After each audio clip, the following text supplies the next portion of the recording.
practice, understanding of how we can apply Buddhism, how can it relate to our lives.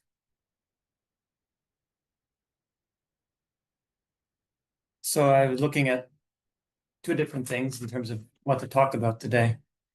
There was the list of topics that had been suggested. I think some of them were questions that students had put forward. Would we talk about such and such different thing, different topic? Some of them were things I think that had been suggested by the managerial team, and some of them were more arranged into subsets of topics. And I'm not exactly sure how they were all put together. Venerable Legden's been very proactive about working on all of this. And secondly, there was the list of the topics that have been covered in the past few weeks, sessions. So thinking about where to take off from there. And it looks like last week there was a discussion about the 6 perfections of a bodhisattva, the bodhisattva practices. And before that, a discussion about the root downfalls of the bodhisattva, meaning the practices that we're trying to cultivate ultimately. A downfall is the opposite of that, but trying to understand what does it mean to cultivate a bodhisattva path. So I thought to talk a little bit about that. I think you've already heard a little bit about it, but because this is so important for understanding Tibetan Buddhism. Tibetan Buddhism is all about the bodhisattva path. Sometimes nowadays we have awareness or access to many different Buddhist traditions that wasn't available always in the past. So we can compare them, and sometimes sometimes the comments that are made about Tibetan system, one is that sometimes it can seem very esoteric, all of these rituals and all of the talk of tantric deities and so forth. And another charge, which is sometimes leveled, which has some truth to it, is that the Tibetan monks don't always seem as disciplined as some of the monks in Southeast Asian countries, especially. And disciplined, yeah. And it's important as Tibetan practitioners of Tibetan Buddhism that we take that seriously. We don't just dismiss that. But it's also useful to reflect that it's not entirely unintentional. In Tibetan Buddhism, the main emphasis is on the bodhisattva path. That is more important, ultimately, than the rules of monastic discipline. It does not supplant them. And as monastics, we should try our best to follow those. But at the same time, there's more of a sense that the rules can be fluid and can be different in different situations. And excessive adherence to minor details, if it becomes an obstacle to actually cultivating a bodhisattva path, it's encouraged to not worry so much about that.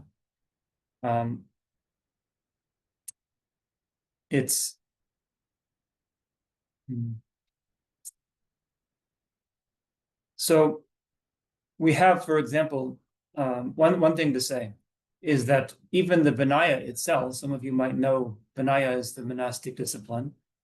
There were 18 different schools of Vinaya in ancient India, different, essentially incompatible in as much as they agreed to disagree and not do rituals together, because they had different emphases.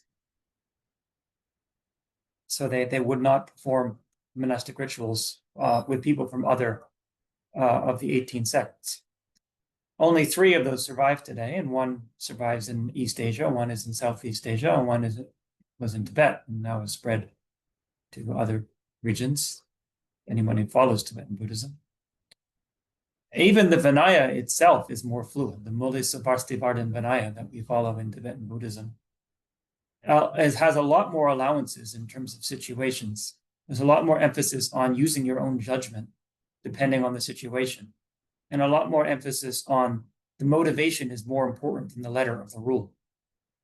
Whereas in the Theravadan Vinaya, anyway, in Southeast Asia, which tends to be more strict, that is less emphasized. There are specific rules that are not changeable, and it doesn't matter so much what your motivation was or even what your perception was. So, for example, if a monk in the Tibetan tradition thinks that it's 12 o'clock and they eat at 1 o'clock, the fault is not full. It's not fully a fault, even though they're not supposed to eat after noon, because they were mistaken. Whereas in the Theravada tradition, that's not an exception. So that's one minor thing, but there's many details like that. Another point is that in the Theravada tradition, as I've learned a little bit about this historically, that's also part of why it's different today. About 200 years ago, it was actually quite different in Southeast Asian countries. It changed a lot in reaction to colonialism, because they were then exposed to outside influence and outside criticism, which forced them to then mend their ways to people saying, this does not look like what actually you're supposed to be doing according to your own rules. And the country also became more modernized. The general populace is more educated and knows how a monk is supposed to behave.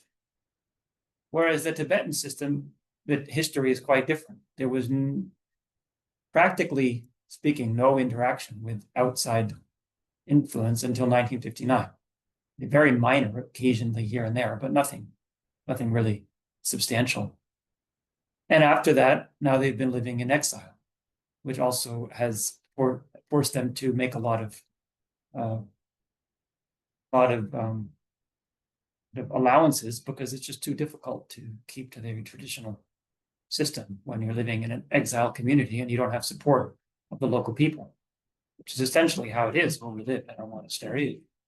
It's not that people are against us. We're very fortunate. We're allowed to practice as we like, but we go to the local town and people aren't interested in giving us food for free or things like that, which would be very standard in any Buddhist country in Southeast Asia. It's assumed. You would not go to a restaurant as a monk. It would be offensive, because you're meant to beg. People expect that you will beg for them. So that's a part of the difference. But all more fundamentally, I think there's an emphasis on the Bodhisattva path in Tibetan Buddhism, that this is our main practice. And so our attitude, being a monastic is about transforming the attitude, and about sometimes making allowances if it's beneficial for other people. So if, for example, again, with this example of eating in the evening, a monk shouldn't eat in the evening, but if eating in the evening is going to benefit somebody, maybe they should in that context. Maybe it would actually be going against their bodhisattva practice to refuse on the basis of being a bodhisattva practitioner, being a monastic practitioner, that I can't do this in this thing, even though it would be beneficial for somebody.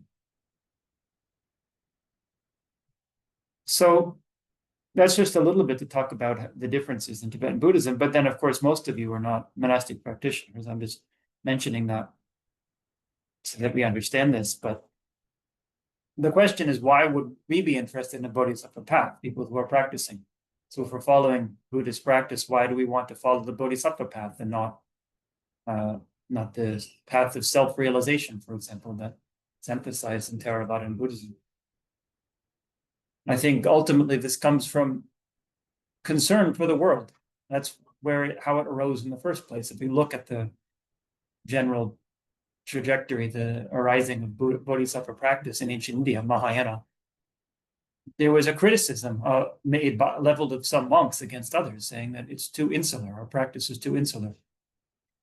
Monks tend to lock themselves in monasteries and be very concerned about preserving traditional teachings, and then cultivating their own practice and not being involved in the world, which is, in some sense, that is what is meant to be done as a monastic. It becomes a bit of a tension as a monastic practitioner who's trying to practice the Bodhisattva path, because you're trying to distance yourself from the world and not follow the ways of worldly people who are interested in samsaric things. At the same time, you're trying to fully be in the world. That's always been a point of tension, and there's always been different creative ways of trying to resolve that. But the criticism that is made is that if we're just focused on, I want to be liberated, and the world is just a degenerate place, or however else you might describe it, and from one perspective, maybe that's true. But from another perspective, if we make our spiritual practice if we emphasize that strongly, then it's very hard to, or not very hard, we could say, but it can be an obstacle to actually be of benefit to the world.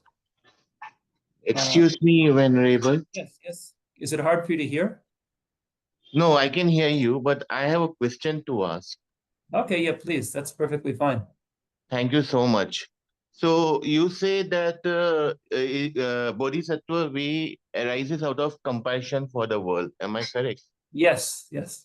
But see, we are all laden with problems and sorrows and troubles of our own. So will it not be better that we first find peace and happiness for ourselves and then think about the world? It is like the same way if a person is traveling on a plane, a lady is there with a child, she is first told to fasten her own seatbelts before fastening the seatbelts of the child. There's two ways to answer it also. One is that you're right. We have to start, we can't really be of a lot of benefit to the world if we ourselves are not balanced. So as a bodhisattva, actually, in many ways, the early stages of the practice are very much insular. And sometimes it can seem like there's not a lot of compassion because the bodhisattva is just focusing on their own development. Another way to look at it is that it's about our attitude. So we want to have the attitude, my purpose in life is to benefit others, and my own happiness is not so important compared to the happiness of countless sentient beings. Because that actually can counteract sometimes the patterns of thought that lead to our own inner imbalance. If we just think, I'm not going to benefit anybody until I've totally sorted out my own situation, that also can be a little bit extreme. So we have to recognize both aspects. And I think it's understood in the Bodhisattva path that different people at different levels in their development will need different things. That's part of why it's so important to have a teacher. The teacher can tell you, I could say from my own experience, because everything I'm talking about here is based on my own grappling with these issues. When I was a young monk, all I wanted to do was do retreat, spend my time in meditation. And my teacher said, no. He said, you need to be in the monastery and interact and debate with people, live this lifestyle. It wasn't exactly what I expected, or still a temptation wanting to go and meditate. My life is more busy now than it has ever been. I have a lot of responsibilities for people. But that is, I have actually learned I can do that, whereas I didn't think I could do it before. I thought I need to first get myself in order before I can do that. So the teacher can recognize what is really, for that person at that time, what is the best approach. So as you're right, we have to have, there are both possibilities, and that this is bringing up the same thing again, that in the Bodhisattva path, it's understood that things are not so clear cut. It's not so obvious what is the right and wrong way to behave or to practice. And we're left with that uncertainty. It's not always made so clear this is exactly how to practice. When we debate in the monastery, it's like being thrown into the middle of an argument. And you try to figure out who's arguing about what, and there's no resolution that comes. That's essentially what it's like to be born in the world too. So we have to be aware of both possibilities until we come to a balance that is right for us and allows us to move forward.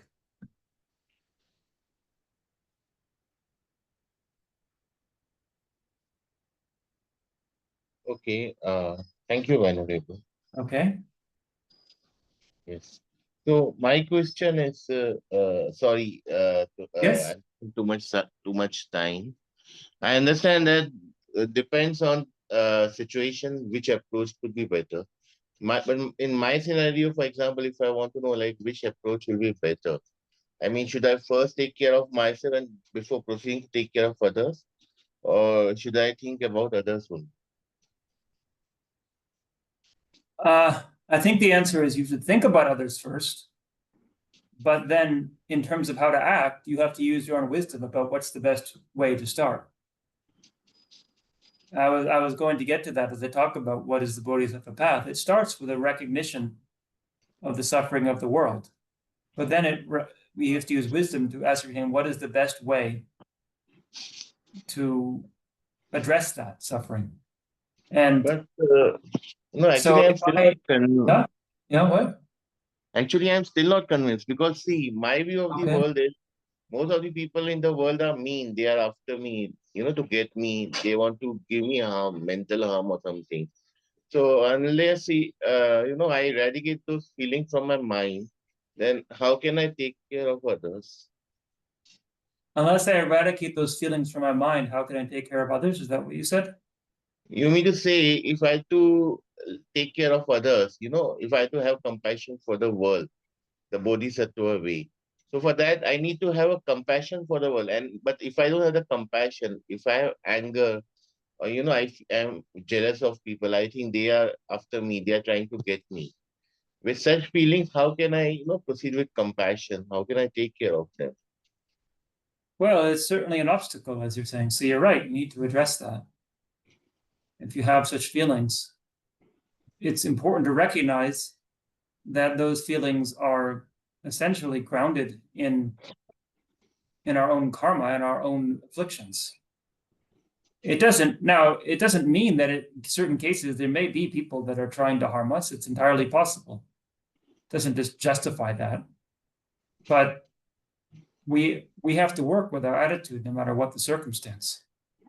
And so you're right. And the best way to deal with that issue, if that's an issue that you're struggling with, it might be to actively try to help others, but it might also have to involve trying to work with your mind and starting to question, practicing mind training, which I will talk about today also.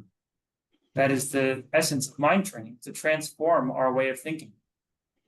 Right? In Buddhist practice, it's not only about meditation, is not only about accessing the very deep levels of consciousness, so that does happen at advanced levels. It's also just about thinking in a different way, training ourselves to think differently. If we have that experience of feeling like people are out to get me and people are against me, that is essentially coming from habituating with that way of thinking. And so we have to recognize it and train in a different way, train to think a different way. Okay. Thank you so much, Venerable. Okay. I'll get to these points. I hope it will come up. So if you tell me later if there's further questions. Thank you. Yeah. So I think you can hear that what we're talking about, this issue of how do we balance being beneficial to the world with taking care of ourselves too and cultivating ourselves.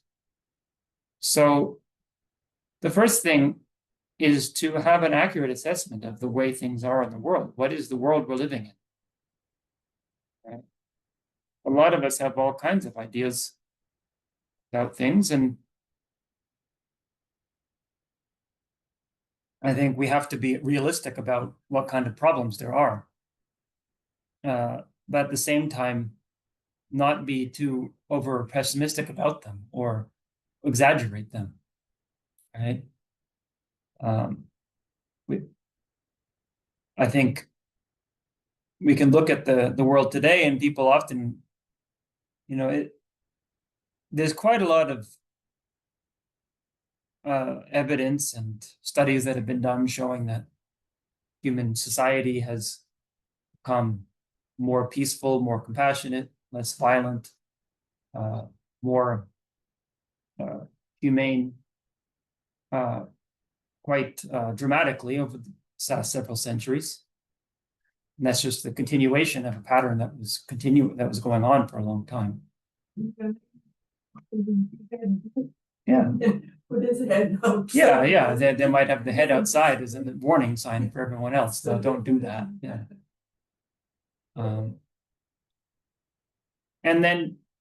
But some people argue, I've heard, they'll say that that's true up until about the past 10 years, and then it's changed, and now it's going backwards. So I don't know. I'm skeptical of that. that possibility. But it's important to recognize what is happening. Of course, there are real issues that we have to deal with, but also to have a very clear assessment, not just take things based on the way it's presented in news articles or in general population, because it's clearly that was always the case, even 30 years ago. When I said, if we look back, it's very clear that the 1990s were a less violent time than the 1940s. Nevertheless, I remember growing up in the 1990s, and people then generally seem to have the attitude, the world is just such a mess that it used to be better. Right? So that was not correct then, looking back on it. So whether it's correct now, I don't know. Yeah. Right. One way I've heard it, which I would say I've noticed this in my own experience too. It said that people, as they get older, they tend to remember when they were younger and it was happier for them. So they say the world was better then. Nostalgia. Yeah. So I feel sometimes the same way. The world I grew up in, and the world, at least in my country, the way it is now, is very different. I feel a bit out of place, even though I'm only 40. But looking back on the way it was when I was growing up, I feel like I'm an old timer. I don't fit in the world anymore. So we can have all kinds of ways of projecting these things. We have to be more precise about how we analyze and look at the actual issues that are going on, right? Because that can then affect the way that we respond to it, right? If we think that spiritual practice is the only hope because the world is just a complete mess, and the only thing I can do is to try to find enlightenment that separates me from this, go to a Pure Land or something, then that's the way we'll practice, and that's the kind of practices we'll cultivate. Whereas if we can also look at, in human society, and also not just humans, we're not just talking about humans when we say the world, we have to be aware of that, and the sentient beings in general, what things have worked, and what successes have there been, and how can we enhance those and continue those. So if the world has in fact become less violent, even if it has become more violent in the past 5 years, well, then we can say, well, how can we get back to what was making it less violent before, rather than having extreme answers to things and saying, well, we need to just overhaul everything and change everything because none of it's working. Venerable. Yes. I do see that what you said, that the world has become a kinder place or a safer place over the past centuries. I can see that. Yeah. But I wonder if that has come about by concentrating on the material world. So like food production has gone up. Yes. And because of discoveries in medical science, life expectancy has gone up. And so because it's the focus that mankind maybe has had on bettering our material selves, bettering our material world, transport has become so much safer with, good cars and planes with safety features and all that. But I wonder, and because of that, I feel that our focus has been the material world and our material comfort, and that the peace and the prosperity and the long life and the safety that we have seen through the centuries has come out of a very, very strong focus on the material world, and hence, and maybe the material world can only help up to a certain point, material comforts and safety and medicine, and can only help up to a certain point. And maybe we are approaching that point, and maybe the fact that we have neglected the fact that we are not just material beings, but that we are, maybe, just to use the cliched word, spiritual beings. Maybe we've neglected that, like most of humanity, and now maybe we are reaching that point where material comfort cannot take us much more beyond this. I don't know. Yes, generally I agree with you. Right? Generally, I think you are making a very good point that it is undeniable that the world is less violent if we look at numbers. right? But then to assume that's the only measure of improvement. It's not that we want to go back to a violent world and say we should go back to the 15th century when things were more spiritual. But at the same time, you're right that it has come about to some extent from focusing on material development. And so we are, in some sense, reaching the limit of that. I think my general sense in my country is that what's happening there perhaps is inevitable, because there was not going to ever be a materialist utopia, although some people may have hoped for that. I don't. I hope that it doesn't get worse, but at the same time, sometimes sometimes there has to be kind of mirror to show that this is the extreme consequence in some sense of going in this direction, and this isn't going to work until people get the point. So that's why I'm here. That's why I grew up in America but didn't stay there, because I didn't see that it was bringing me ultimate fulfillment to live that lifestyle. So I agree that we need to start thinking about different ways of approaching things. I think also, though, it's good again to be very precise and not exaggerate. So I'm not suggesting you are, but I'm just saying in general. So it's not simply that the world has become more materially prosperous. It's also become, as I said, more humane and more respectful of human rights. So there is probably less belief in a supernatural world than there was in previous times. That also might be a sign of progress, in as much as some of the ways people believe these things, except in exceptional cases, tended to be rather superstitious. There were certainly exceptional cases of people who had much more evolved views, we could say, of what it means to be spiritual. But on the whole, for most people, spiritual practice, as we meant religious belief, was, in some sense, it was an obstacle to human flourishing, because there was, for example, it was often went hand in hand with racism or discrimination against other cultures and other groups. And it often, it's been very educational for me to live in Tibetan society now for the past 20 years and see the good and the bad. In terms of mind training, which is what I'm going to talk about a little bit today, it's exceptional. I'm continually impressed by the way that Tibetans have developed the ability as a whole, as a culture, to deal with adverse situations without getting angry or frustrated about it. At the same time, that can be an obstacle. If we just say, what's the use of worrying about it, then we don't do anything about it. Whereas in America, it's quite the opposite. If things aren't working for you, then you should change it.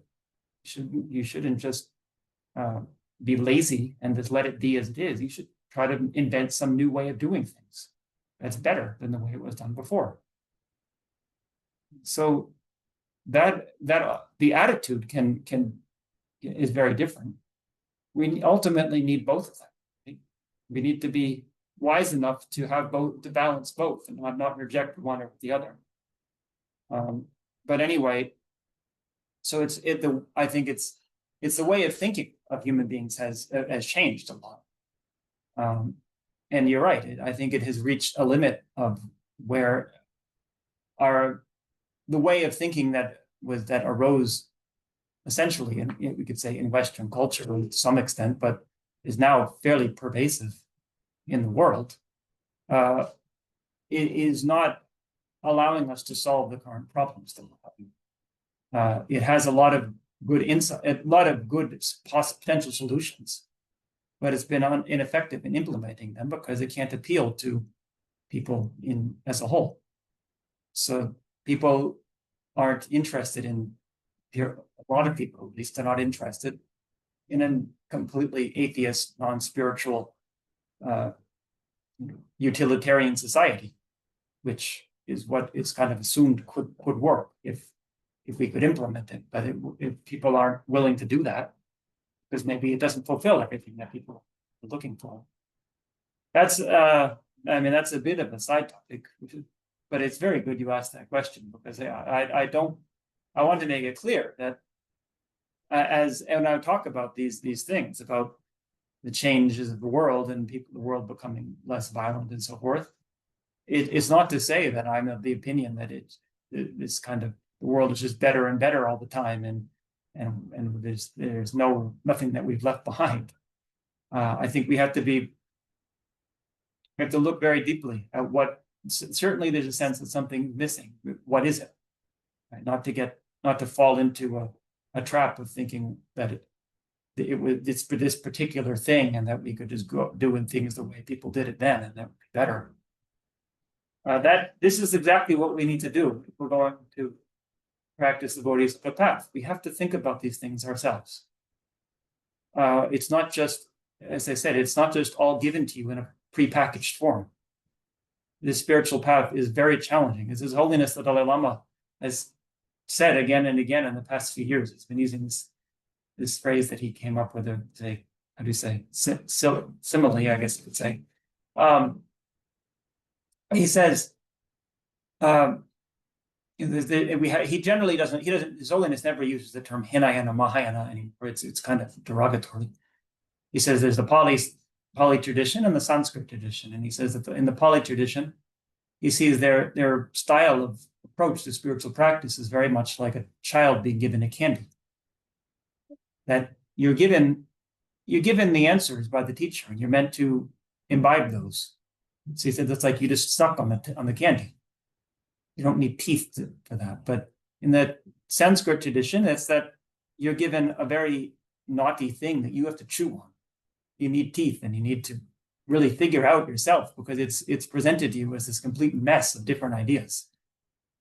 I say complete mess is a bit extreme, but as I say, we spend 20 years debating this, trying to figure out what they're talking about. Sometimes it does feel that way. It just feels like, well, they can't they make up their minds? But that's the sign of intelligence, is when we can admit that we don't know the answer. We're only presenting possibilities for thinking. And so the Bodhisattva path, of course, it's about helping others, but it's not just about helping others in a naive way, right? So somebody like Mother Teresa, who I have great admiration for, and I would never suggest that this is not Bodhisattva activity. To me, actually, it is. But simply going out in the world and helping others, that is one aspect of the spiritual path, the Bodhisattva path. Also, just reflecting on how do we make changes? How can we do things differently? That is also a Bodhisattva activity. It's not simply about just abandoning scholarship and abandoning debate and considering and simply just acting. And I don't think that's actually the case. As I sometimes point out about Mother Teresa from looking at her biography, I think it's quite relevant that she was a nun for 20 years before she actually went out and began doing her ministry. That it takes a lot of training. We look at great spiritual practitioners in the past. Another Christian saint that I've had a lot of admiration for what I read is Seraphim, is a Russian saint. Seraphim? Seraphim. Seraphim. He lived from about 1770 to 1850, I believe. His life was very similar to what we cultivate in our tradition, in the sense that he entered the monastery at age 15, which was fairly standard for young men in Russia at that time. And he lived in the monastery until he was 35, just going through the lifestyle of the monastery, learning how to be a monk and follow the discipline and so forth, studying the ancient texts and debating them, I expect. Then he went and did retreat. So he's 35. So he did retreat for 30 years in the cold of northern Russia. Yeah. It said that he spent 3 of those years standing on a rock in prayer pose. I don't know, I assume he occasionally had to go and get food. I don't know, but this is what it says in the text. In Russia? In Russia, yeah. And then finally, when he was 65, he began teaching until he died at age 72. So he didn't have a lot of time to impart his message, but it was very effective. He's generally considered by Orthodox Russians as the greatest saint in Russian history. And it is said to have manifested various miraculous abilities. One story of him taking his student out in the snow and then showing his true nature and glowing with resplendent light. Right? So this is what we're trying to cultivate as bodhisattvas. We're not just trying to, I guess, as I said, it depends really on the person and their time. Actually, for most people, that wouldn't be the best path. His Holiness the Dalai Lama, once somebody asked him, "What's the best thing I can do for the world?" And he said, I've not seen this written down, so but I expect it's true. I've heard it from several sources that is sent this.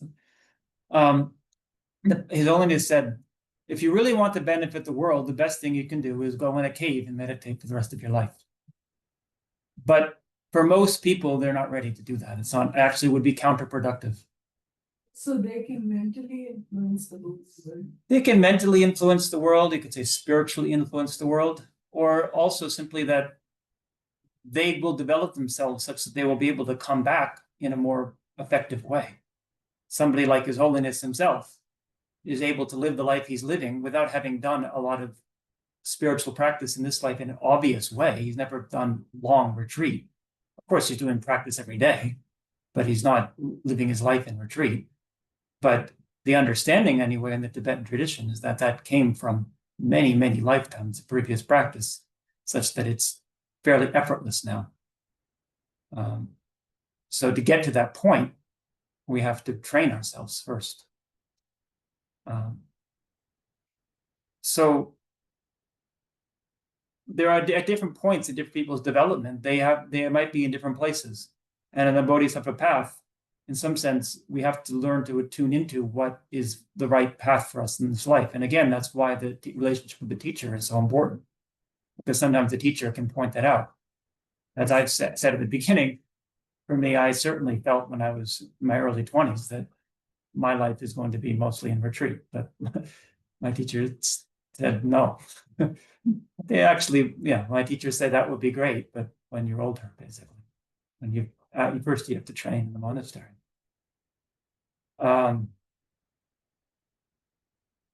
So, and I can see at least that teacher I mentioned was my teacher Chöden Rinpoche, but then also Lama Zopa Rinpoche, who many of you, at least some of you at least met him or know of him. It was quite exceptional, the degree of variety of his answers to people when they asked him what to do.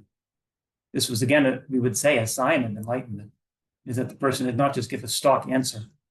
He would often give, it was extremely unpredictable. It was actually, people were very cautious about asking him anything because he never knew what he was going to say. Even personally, as a student, I could never predict how he was going to respond to any question. It was not like talking to an ordinary person where they follow normal social conventions of nicety and being saying what you want to hear. You never even knew if he was going to respond. Rinpoche, sometimes you'd ask him the question and he would fall asleep, or he'd ask the question and it would look like he didn't hear it. He would talk about something else. And then he'd try to bring it back to that topic, and it was clear he knew what he said because he would say something about it, but it was also clear that he wasn't going to answer it the way you wanted it. You'd get the answer you expected. So I didn't feel neglected. sometimes you did. You had to, that's part of the practice, is to cultivate, wow, suddenly I feel like very neglected. I feel like the teacher doesn't care about me. Right? But then ask, where is that coming from? It's obviously not the case. If we look deeply at him and his life, his devotion to others. So what Venerable Roger, who spent 40 years as his attendant, said that what was always most impressive to him is that there did not seem to be even a thought of I. There was no conception of the self. It was purely about benefiting others. Right? I mean, as some of you might know, Rinpoche didn't sleep. and he would ask, well, shouldn't somebody gave him the advice? It's really important. The middle hours of the night are the most important because the Rinpoche was having health problems as he got older. He was manifesting health problems. So it's very important to have good sleep in the middle of the night.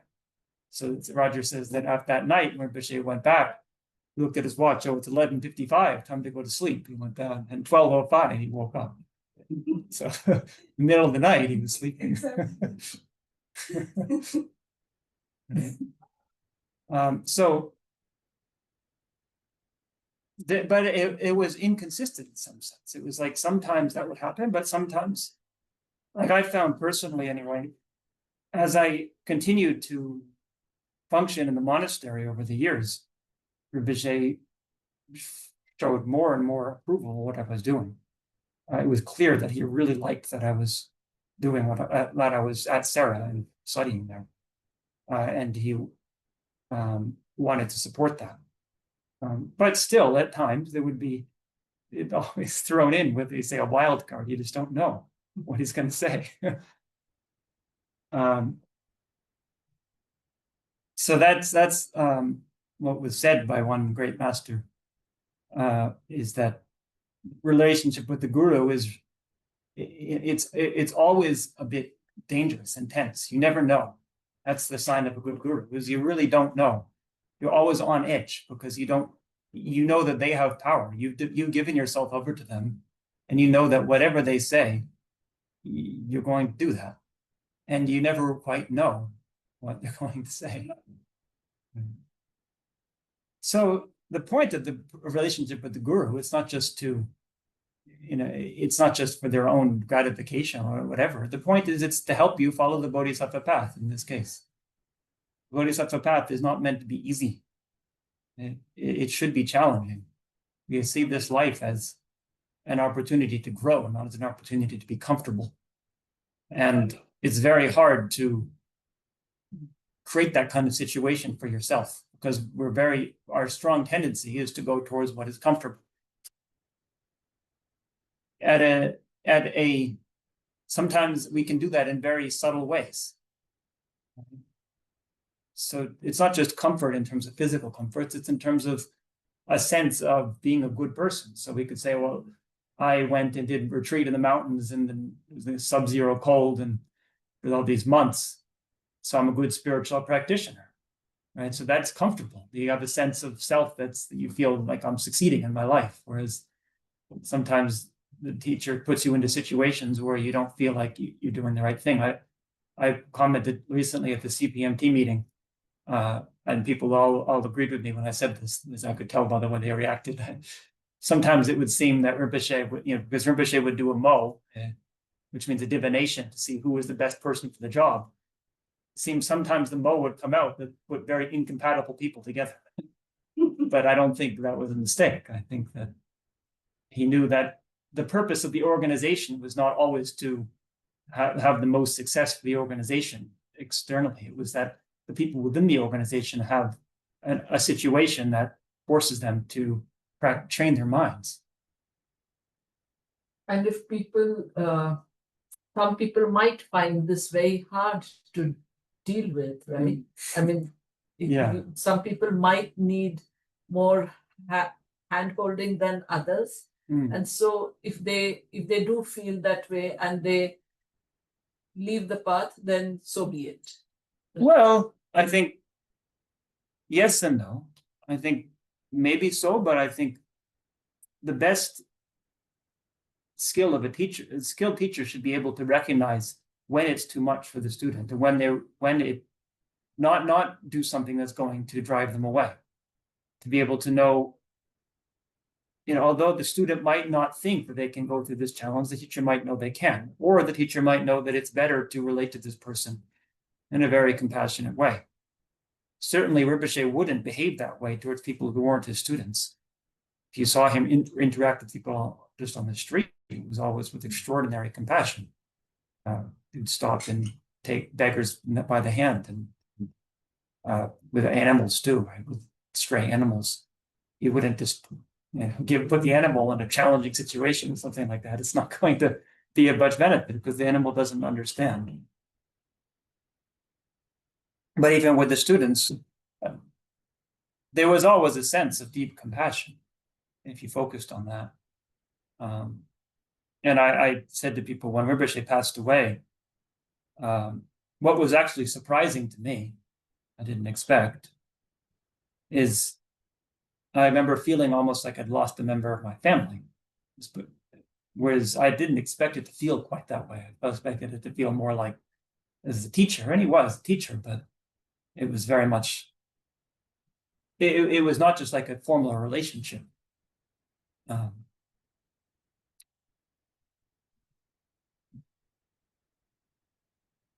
But it's relating to somebody like Lama Yeshe once said about Rinpoche. People said, because Rinpoche, anyone who knew him or spent any time with him knew also that his behavior was extremely eccentric. I mean, I don't know how to describe it, but one person said, which makes it gives some ideas. It's almost like dealing with someone from outer space, right? Sometimes it just, like he would be, we had at Kopan in 2020 during the lockdown, he would give the teachings every few days. And one night, it was like he was half asleep and he was just talking, but he was shouting the words. And then he just kept going on and on about the same points. And somebody in the audience online who didn't know Rinpoche said, is he drunk? And it appeared that way. Right? This was just normal for his behavior. It is always like this. It wasn't like sometimes, it wasn't like an occasional thing. It was just, he never quite knew what to expect from the way he presented himself. Anyway, Lama Yeshe, when somebody asked him about that, Lama Yeshe said, if you knew the amount of effort he has to put to bring himself into this physical body and interact at our level, then you would understand why it appears this way. Yeah. Right? It's about Ramakrishna Karma. Yeah. Similar idea. It seems that is In the physical body. Yeah. So that's why he used to ask for sweets. Yeah. I heard that. Yeah. Sweets. Yeah. It seems to be somebody, and of course we would say, as students of Rinpoche, we don't compare the realization of one to another. But in terms of His Holiness the Dalai Lama, that's a sign of the most extraordinary realization that the person is fully in this world. His Holiness is a human citizen. He understands human society and interacts with politicians and scientists and psychologists with the same ease as he interacts with anybody else, and doesn't give any indication of being something paranormal, except in very extraordinary circumstances where he does show that aspect, but in full control. There's no sense of him being kind of half there and half somewhere else.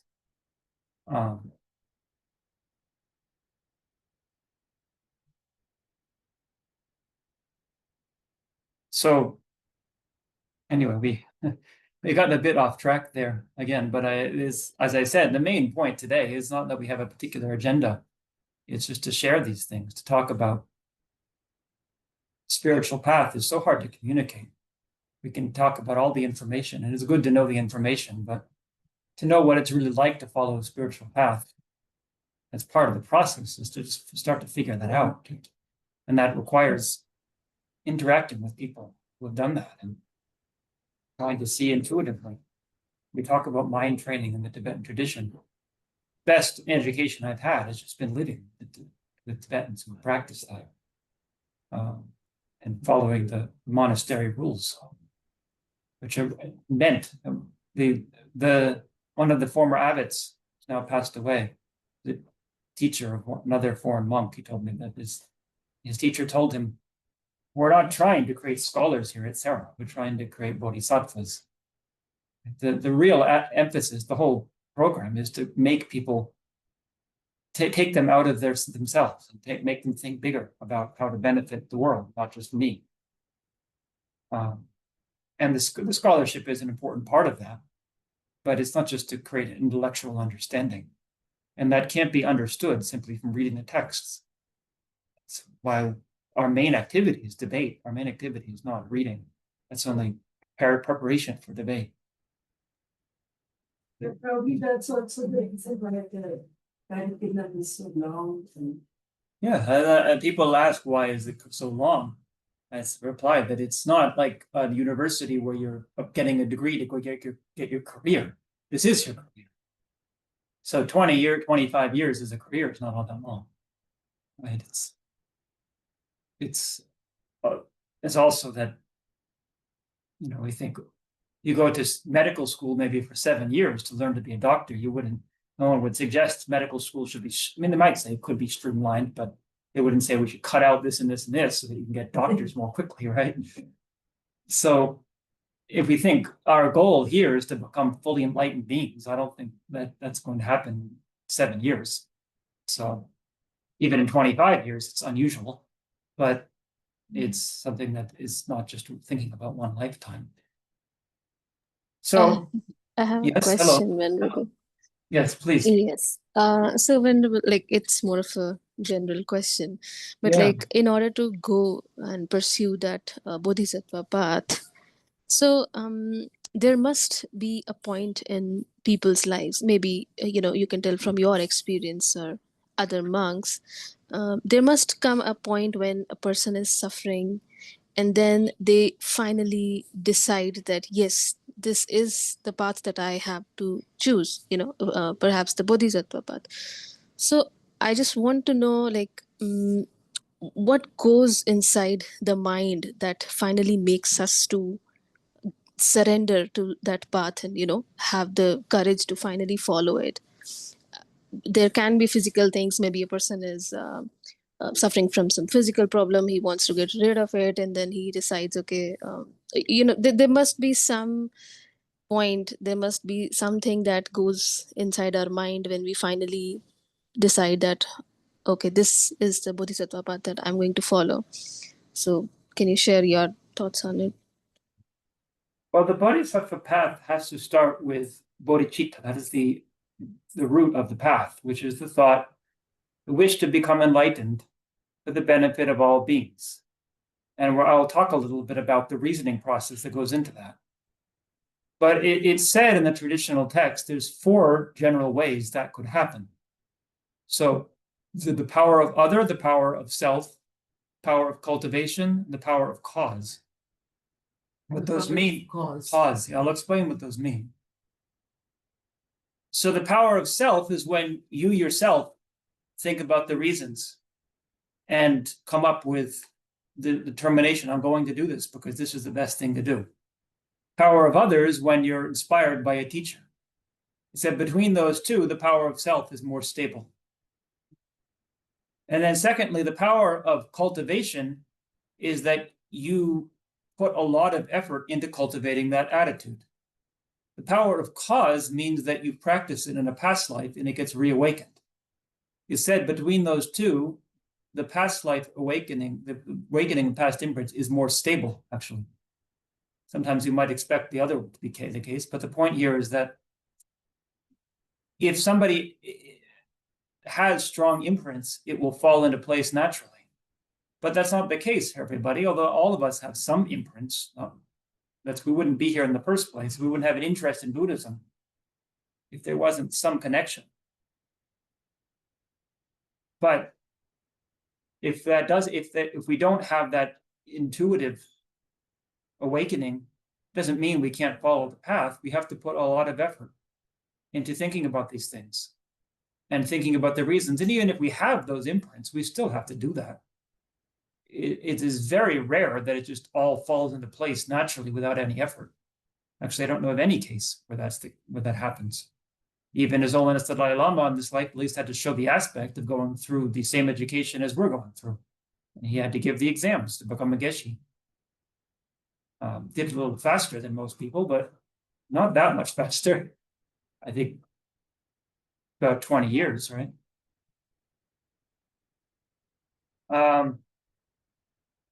So I guess I'll talk. This is what I was going to get to about what are the reasons that we use.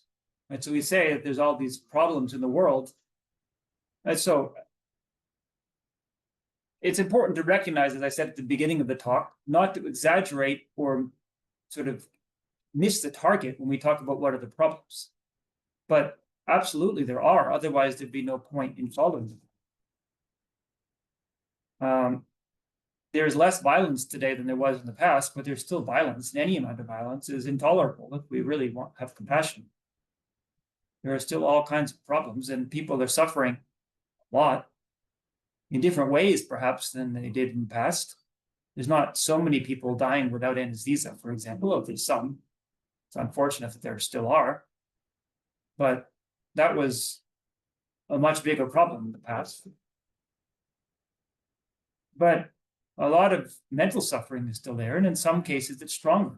Might be we could make the argument it's a good thing to look at, because some people say there's more depression, more suicide today, and in terms of we have to look at the numbers and not just on the anecdotes, but there's something to be said for that. So the question is, what can be done about this? Right? There's all kinds of answers. Just about every organization in the world has underlying their activity is some kind of answer, except for ones that are actively harmful. But there are very few organizations or philosophies that explicitly say our intention is to harm others and to create more problems in the world. Usually the understanding is we're trying to make the world a better place, one way or the other. Even if it's through violent means, which might be a delusional understanding, there is some belief that this is the best way to do it. And there might be reasons to believe that. There might be, through some level of analysis, there are certainly people who had very good intentions and then ended up enacting very violent means. I think especially of the experiment with communism in many countries. To a great extent, the philosophy understanding communism, underlying communism, is a very compassionate one. But it's all, it's whether it's worked or not is a different question, and I'm not getting into political discussion here, but it's clear that it has also led to a lot of atrocities in its implementation. But sometimes it's justified. This is what's necessary. So there can be arguments made for all kinds of methods. And a lot of it has to do with what we identify as the underlying problem. So in Buddhist practice, that's what we have to start with. In the Bodhisattva path, you have to start with what is the ultimate cause of all the problems that we see. And it's not one thing. It's not always so obvious and clear. It takes a lot of wisdom to see that. But at the same time, I said to a friend recently who contacted me because coming up on our college anniversary, he wanted me to come back. He didn't know where I was. He just sent me a message, "Are you coming to the anniversary?" I informed him, unfortunately, I'm not available to come to Boston at the moment. But he asked me a little bit about what I'm doing, and he knew me in college. And I was thinking back on it. When I was in college, I remember they had a survey that they gave out. And they asked us to tell what do you think is the biggest problem in the world? And they had a list. They had, I think, war, environmental problems, poverty, so forth, or other. You have another idea. So personally, I chose. I think you could choose 3 out of them. And I remember that I put other. I put tenacious or rigid clinging to narrow-minded ways of seeing things, of narrow-minded viewpoints, and a sense of considering one's own happiness is more important than that of others. And then for a third, I clicked environmental problems. I think I still agree with that. My views have changed a lot. I think I was a bit naive and immature as a young man, as most young men probably are. But that fundamentally, I feel the same way.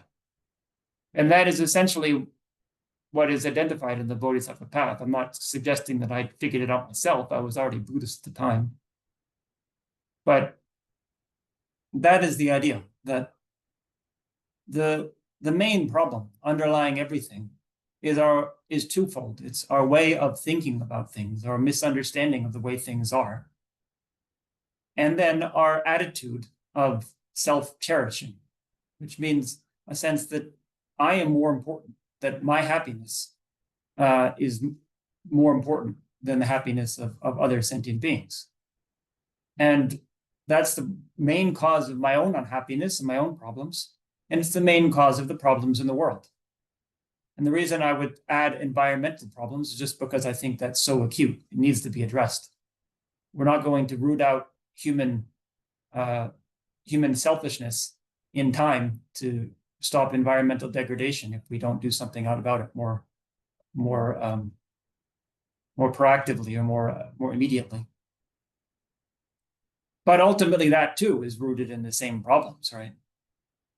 We know how to fix the environmental problems. We have methods to do so. The main problem is that not enough people believe that we should, or they don't want to do so because it would mean changing things about how they live their lives that they don't like. And I don't blame others. It's the same for all of us, right? We have to be honest about that. So the fundamental issue is those two. And those are the two things that the Bodhisattva path is focused on overcoming. So through the wisdom side, we overcome the wrong views. And through the method side, we practice mind training to overcome this self-cherishing tendency. Right? It's sometimes misunderstood. It's not that we want to have low self-esteem. And it's a big issue these days people talk about. As a bodhisattva, actually, we have to have a very strong sense of self, of courage. A bodhisattva should want to be the most famous person in the world, not for their own benefit, but they should have a sense that I don't want to just have a little bit of influence on a few people. I want to make a big impact and have a sense that I can do that. But a realistic sense of that. It is possible because we have that potential. It may not be possible immediately, right? We don't want to rush to that, but having the sense that we want to, our goal is very big. And so in that sense, self-esteem in the psychological sense, of a sense of confidence in oneself, we need that. What we don't need, perhaps, is that, again, this clinging to comfort, wanting to stay in the comfort zone, which is very much tied in with this self-cherishing attitude. It's wanting to remain in things that are normal and comfortable to us, which is a big obstacle to making spiritual progress, because we don't want to move, we don't want to change.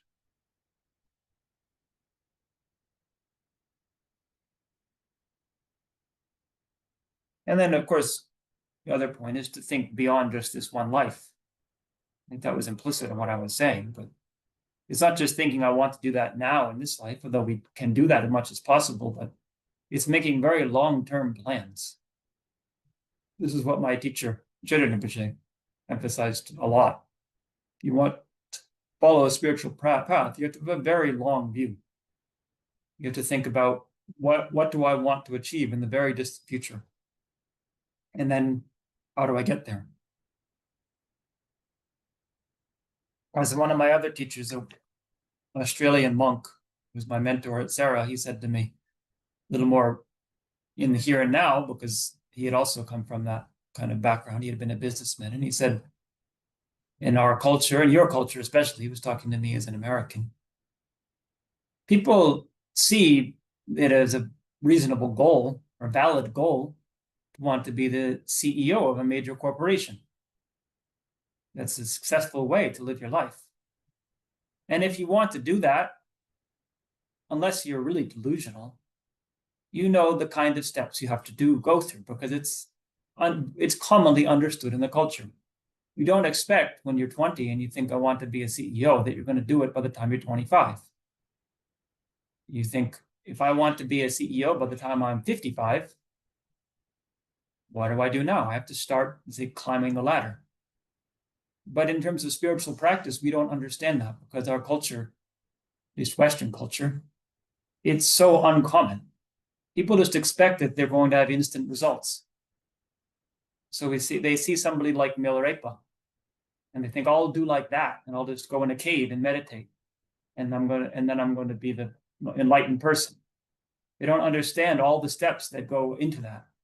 It's like somebody just thinking I'm going to walk into an office and be a CEO, right? Just because a CEO happens to be in office doesn't mean that what transforms you. And Milarepa happened to meditate and do it in a cave, but there were a lot of steps on the way that brought him there. So we have to think very long term, and that requires guidance and study.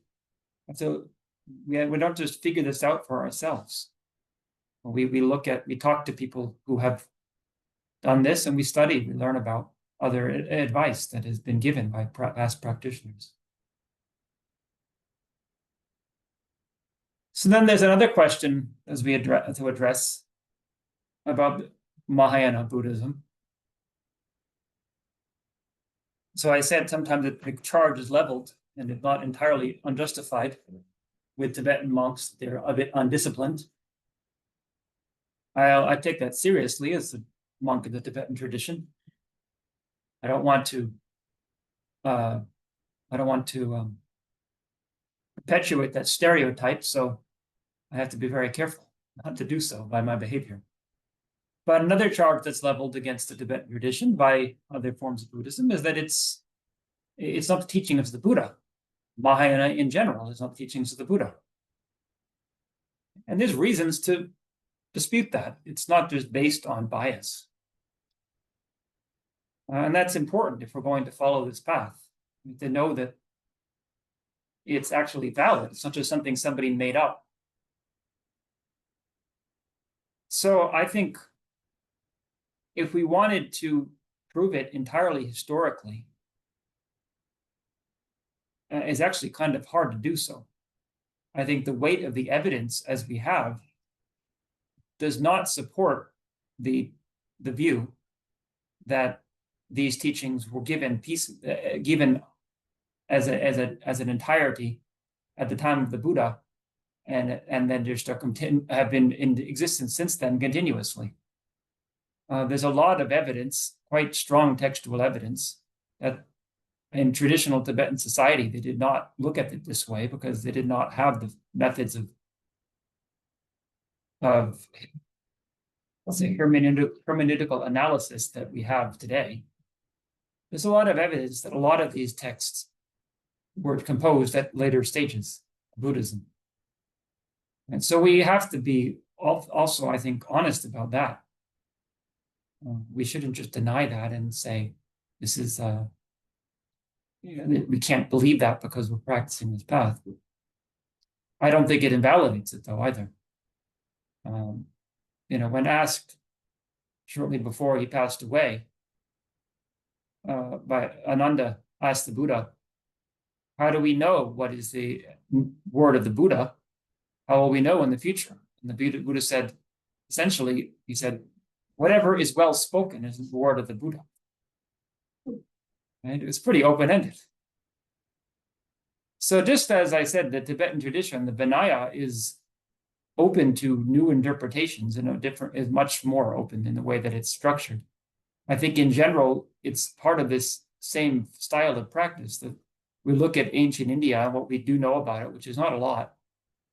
It's pretty hard to really know what was going on. And so, as I say, it's hard to prove, although it's also hard to disprove it without a doubt because there's just too many missing pieces. But what we do see is that there were different strands within the practice, and some of the practitioners were very much focused on trying to preserve the way things were done in the past and not change it. Whereas in other Buddhist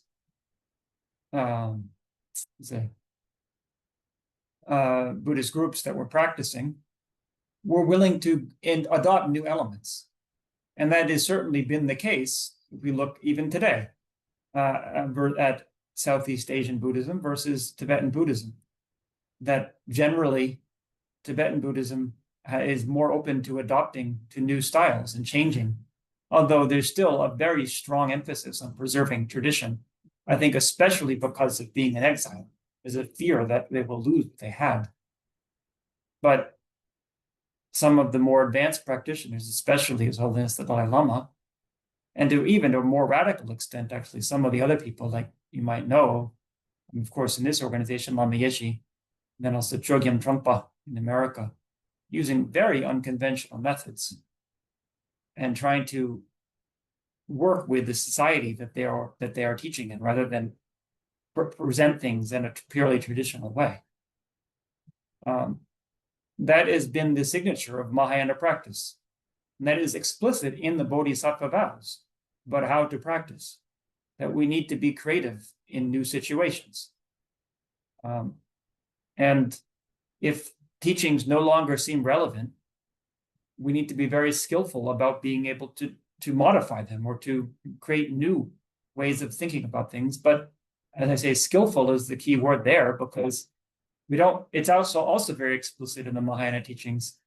It's a root downfall to discard the Mahayana teachings and propound made-up ones, to just make up our own way of doing things without any real knowledge, understanding, because sometimes things that might seem very esoteric or outdated to us actually have a lot of value.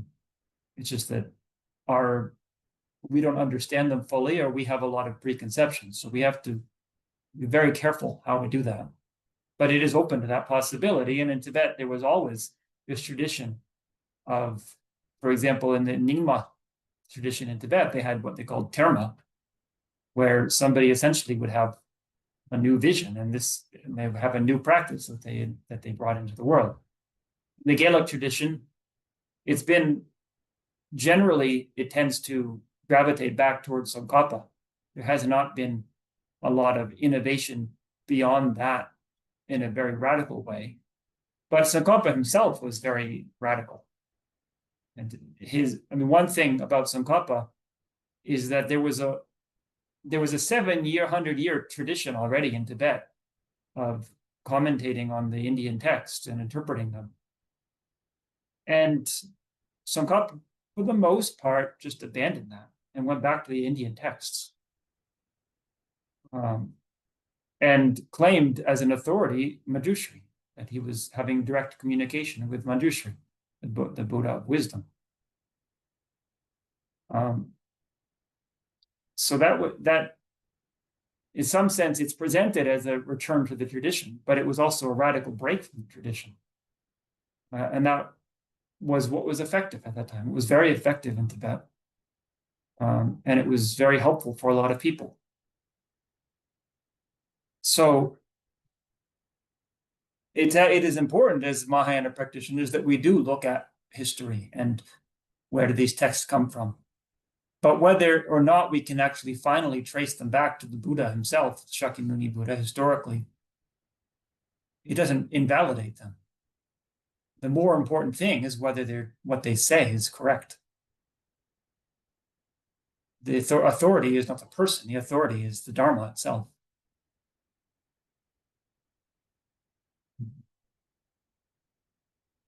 So, Venerable, yes. you mentioned the name of Chogyam Trungpa, yes. Trungpa. Trungpa, yeah. So I don't know if I've gotten mixed up, but I have read some really controversial. Yeah, it's very controversial. Right. And so what I've read just makes, now if you say that is the Bodhisattva way of doing that, but the people that he harmed, like the abuse and, sexual abuse, physical abuse, how could that ever be beneficial for the people who had to go through it? And even if you thought that it was the long-term point of view, how did he do any favors to the, I mean, I can't see it, obviously. He probably knew what he was doing. I can't see how, in fact, like as a very, very beginner practitioner, I constantly have to tell myself, don't think he was one person, don't think about him, think, leave that aside, concentrate on the Dharma.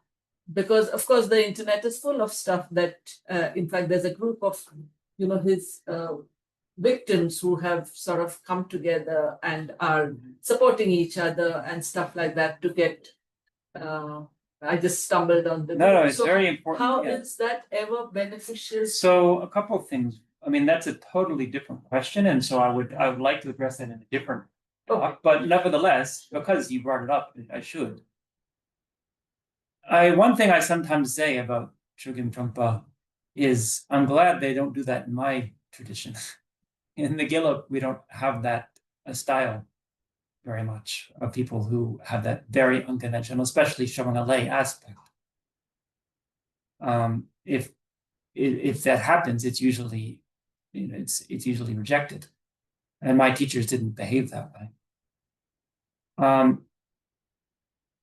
Now, I'd like to maybe I'd have to see the kinds of things you've seen, because I know there's a lot out there, but there's a couple things about it.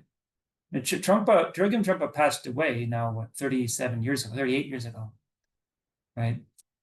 And there's been a lot of problems in his organization since then. And I don't mean to distance him from that, right? In some sense, you could say, well, he created the grounds for that to happen, right? And you may be right. I would like to see what you've discovered. But generally, from my investigation of it, I have not seen many accounts, or really any, of his own students saying that about him. But I have seen them saying that about the other people who took over the organization later, like his son and his successor, who I do not condone what they did. In terms of Trungpa himself, generally, the accounts I've had, when I've met many of his students, is that they say it was the most extraordinary experience, and it's just impossible to convey it in words, how much it transformed my life. Did he die an alcoholic? Yes, he did. Yeah.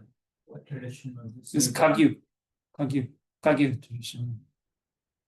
It's hard, and I as I say, part of me is just says I'm glad I'm not involved in that, because I couldn't support it. But at the same time, I've personally, from reading his life story and reading his teachings, I've drawn a lot of inspiration from it. The things he said were extraordinary, and no other teacher spoke things in that way.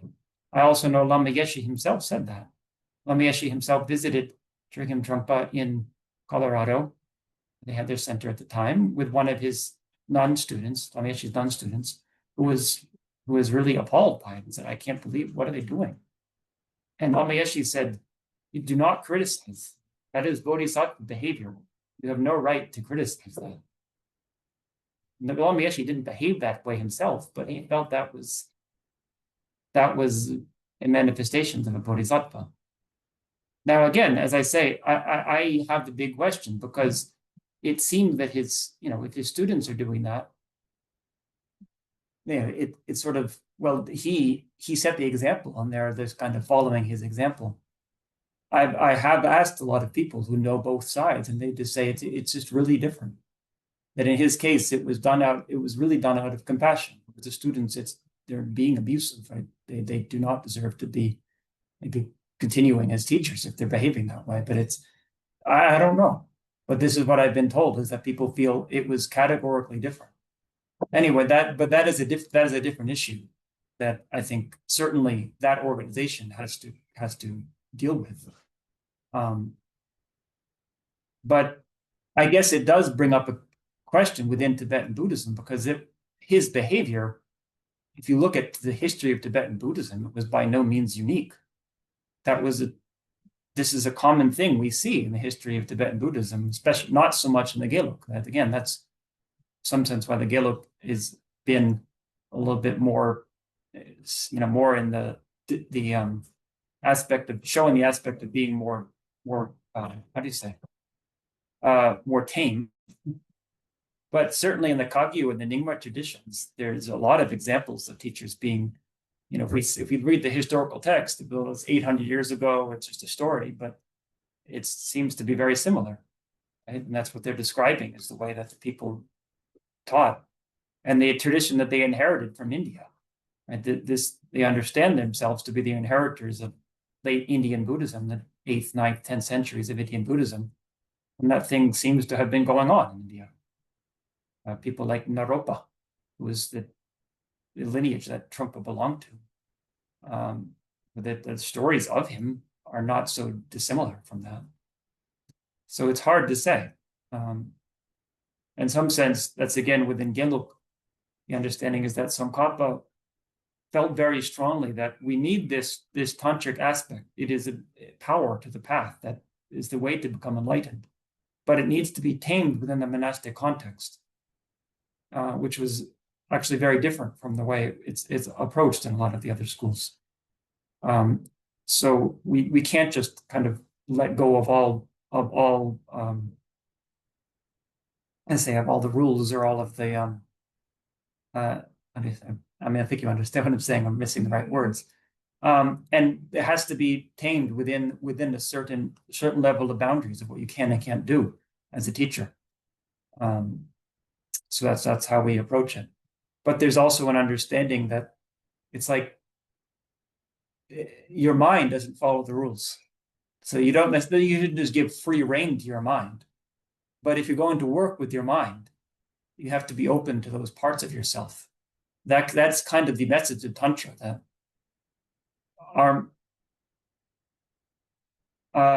if we get very focused on I'm a good person, I'm a good spiritual practitioner, at a certain point that can become an obstacle. We then block out parts of ourselves that we deem unacceptable. And in Tantra, we're learning to integrate those aspects of ourselves, the skillful way, the passionate way. That's why it's always said it's advanced practice, it's dangerous practice if it's done in the wrong way before one is ready. Venerable, sorry if I'm Hello. taking a little Yeah. time, but because it's connected to this guru and being a lay person, I always struggle even now over the years attending, different retreats and different teachers from different traditions. So skeptical with, some of these cases of Trungpa Rinpoche and things like that. So every time I always have this question, do I trust my inner guru, or do I really go out to search for someone to give me, point out some things, or should I just continue as a lay person to trust my inner guru and explore and continue with my practice? What would you advise?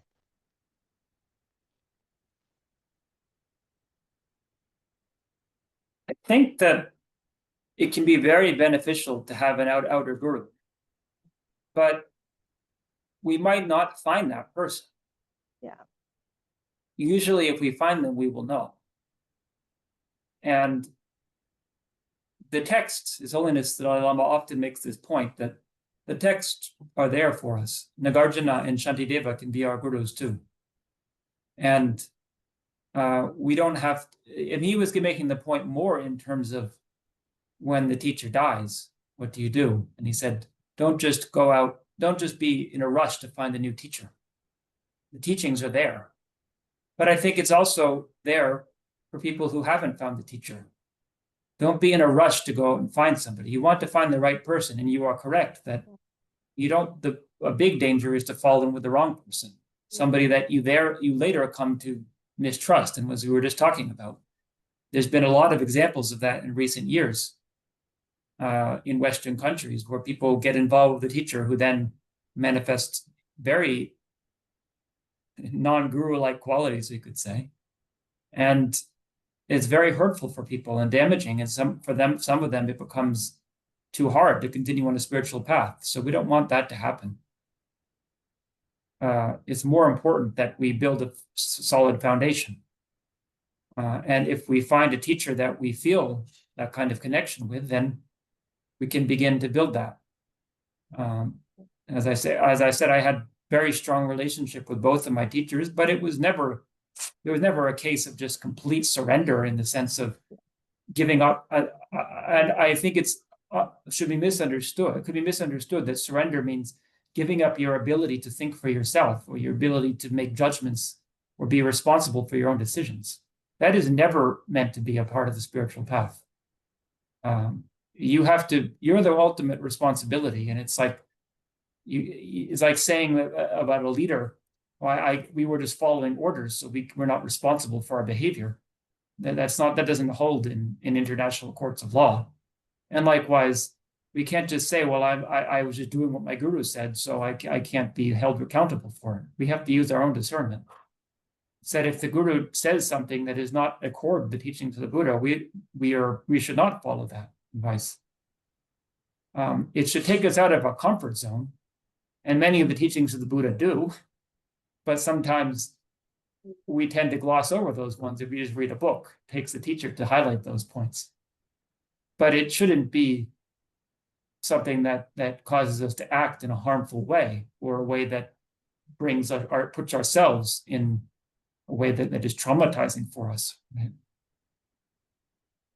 So I one mean, particular aspect, Venerable, is that, I've been doing studies and some retreats, even studies with Gache Dorji and, so the confusion why I'm looking for a guru is that I don't know whether I should do longer retreats, because I feel maybe study, I've got a lot of theory with me, but I need to do longer retreats as in practice. So that's where my confusion is. Should I spend more time into longer retreats, more personal retreats, or should I continue with the study and the theory? So that's the dilemma I'm going through presently.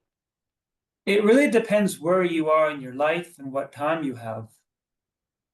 It's good to do retreat. I think whoever you are, if you can make time for a retreat every year, that's very good. Which I'm doing. In terms of long retreat, like 1, 2, 3 year retreat, that's a different question. It depends on your background. I think it's good to start with, in some cases, it can be good to start with long-term study, joining a community where if it's possible, if you have free time and the ability and the resources, which not everyone might have, is to find a community where you can live together with others and study and also practice with them. Practice with them meaning we learn to live in a community, and that's part of it's a very good practice for letting go of our self-cherishing mind. That can in some sense that can be more beneficial than retreat for a lot of people. After that, then it can be good to do long retreat if we can, but not necessarily. It really depends on the person. And if you can't find a teacher, you do have to, some sense, use your own judgment for that. But being in a community might help you to connect with a teacher, might help you to find somebody that you trust that can advise that. Because we do want to be very careful. Just like being in a guru can be potentially traumatizing, so can retreat. I mean, if people do retreat when they're not ready, it can actually upset a lot of things or bring things to the surface that they're not ready to deal with. That's also why it's good to do preliminary practices. That's why those are there. Before we do like a long-term meditation retreat, doing things like prostrations and mandala offerings, where we're more active, there's some physical action associated with it. It's not just purely focusing inwardly, which gradually helps to ground us and make the mind more suitable for long-term meditation.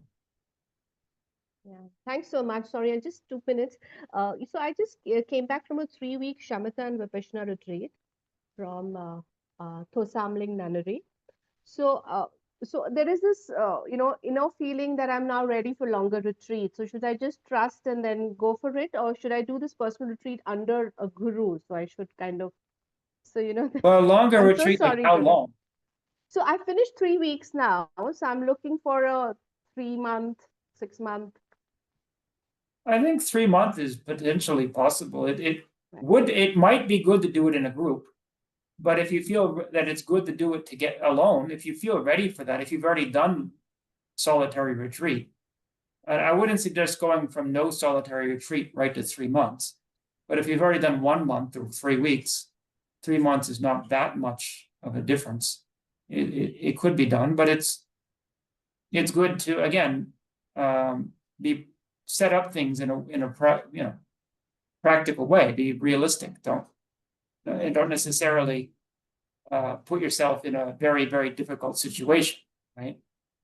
Like we look at somebody like Mingyur Rinpoche, who went and did retreat just wandering as a beggar. But most people aren't ready for that. I don't think I would be. Right? We need to make things a little bit more comfortable such that we don't have to be struggling to be healthy while we're in retreat. Thank you so much. Sorry for Okay. taking so much time. Sorry. Yeah, it's okay. So yes. Sorry. There's this hard call from Yeah. so we'll break for like 5 minutes. So Yeah, okay. Why don't we we'll take a 5-minute break only because I remind you. Venerable Legdon was commenting that the problem with the break is then things devolve into discussions and then people online end up leaving because there's a big break. So but I think everyone can take coffee and tea if they like and bring it and use the bathroom and then we'll come back. It's 11:45 now. So we'll try to come back by 11:50 because we only have 40 minutes left anyway at the end. Does that make sense? Yeah. Okay. You can bring your coffee. Yeah. Okay.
That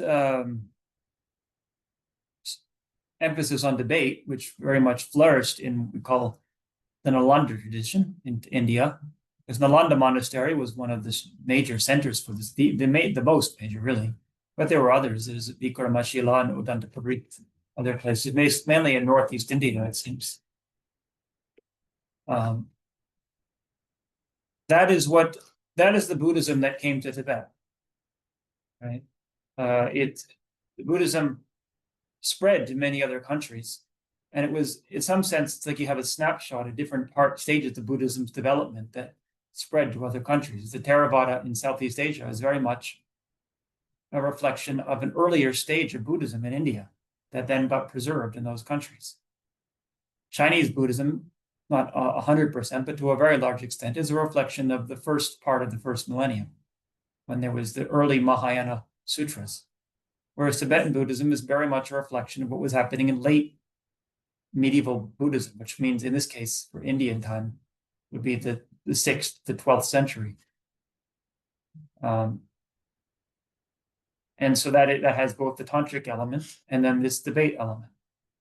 And in Tibet, that was the Tibetans generally consider that to have been invented. We could say the Tibetan style of debate was invented by Chapa Chukyi Senki, who lived in the 12th century. And he invented a whole, I don't know exactly how much of it he invented himself, but it's generally attributed to him, this whole system of, for example, the language of debate in Tibetan is so streamlined. It's so hard to debate in English because you have to use these long strings of words. It follows that. And so it follows that is what, 4 syllables. And in Tibet, till. It's much easier. Till. right? So it's you can say a logical consequence much more easily when you know that. Now, lay people don't know that in Tibetan. Right? It's not a common. People don't talk that way in common colloquial language. It's a tell somebody else, right? I don't even know the etymology of tell. I mean, literally, tell in colloquial means dust. So I don't know if it means your argument has been ground to dust. But lay people who listen to debating, they can't understand what they're saying. It's like a very technical language. It follows that it's also there in sutras, right? In what? In sutras. Sutras. The tell. I haven't seen tell in a sutra. I've seen it in some of the Indian texts, Dharmakirti, Chandrakirti, but I have not seen yimpa tell, yimpe chir. Chir means because, right? That's it. That is the word we see in Because sutras. Tayata, Yeah. Tayat. Well, tayata in Tibetan would be de tawena. It's a little different. It's the same basic meaning, but the word chitter we do see in the sutras, but not usually used in the way it's used in debate, where because this, many logical steps. But that's more in like at one point we recite the Kangyur, the traditional teachings of the Buddha. The Kangyur is the canon of the Buddhist teachings, the 108 volumes in Tibetan. And then we have the Tengyur, which is the commentaries on that, which is 225 volumes. These are Indian commentaries. So sometimes we'll recite them at the monastery. We'll get passed around sheets of paper. And one time I thought we were reciting the Kangyur and I was reading it, but it kept saying all these debate words. And I thought, this doesn't look like the Kangyur. And then I looked in the back, I realized I was reading the Tengyur. It was a text by, I think maybe by Lodin Stiramati, one of the later Indian philosophers. But you can tell right away that's not a sutra because it's the way it's written. So that system then evolved in Tibet with Chapya Choki Senge, and then especially a monastery called Sangpu, which is, I believe, where he was. And then by the 14th century, when Tsongkhapa was born, then there was this whole established system of monastic debate. There was a whole way of doing it. Tsongkhapa himself entered into that. He had to go around to the different monasteries and answer debate to prove himself. That's how he first became famous, because of the way he answered the debates. And that became the signature of the Gelug school, was to emphasize that. It's there in the other schools in Tibetan Buddhism, especially in Sakya, but it's not as developed. Like, for example, the Namdrling Monastery, and just down the street from us, Golden Temple, the Nyingma Monastery, they do debate, but only about an hour a day. And they explicitly, I was told recently by somebody who's been there, who's trained there a bit, they said that they have this strong emphasis that we shouldn't take things off the point. And when debating, we want to stay with the main point and not get into these large abstractions that just take away from the meaning. Whereas in the Gelug Monastery, that they don't have that. It's like whatever you say, it's okay. Even if it becomes a word game, that's perfectly fine. You have to learn how to answer it rather than saying, well, we can't debate this. This isn't Dharma. Because it frees your mind. That's at least how we see it in this monastery, that to stop getting constrained by what is not a Dharmic question. You have to answer questions from all angles and come up with it will free the way we think about it. We don't get so constrained with the way that we approach the text. I certainly noticed that myself after doing this for so long. When I read a text or read a science book or anything, the way I process the information is very different. I'm immediately asking many questions, and you develop a very strong skepticism, but in a constructive way, not just a rejection of things, but immediately wanting to ask questions about things and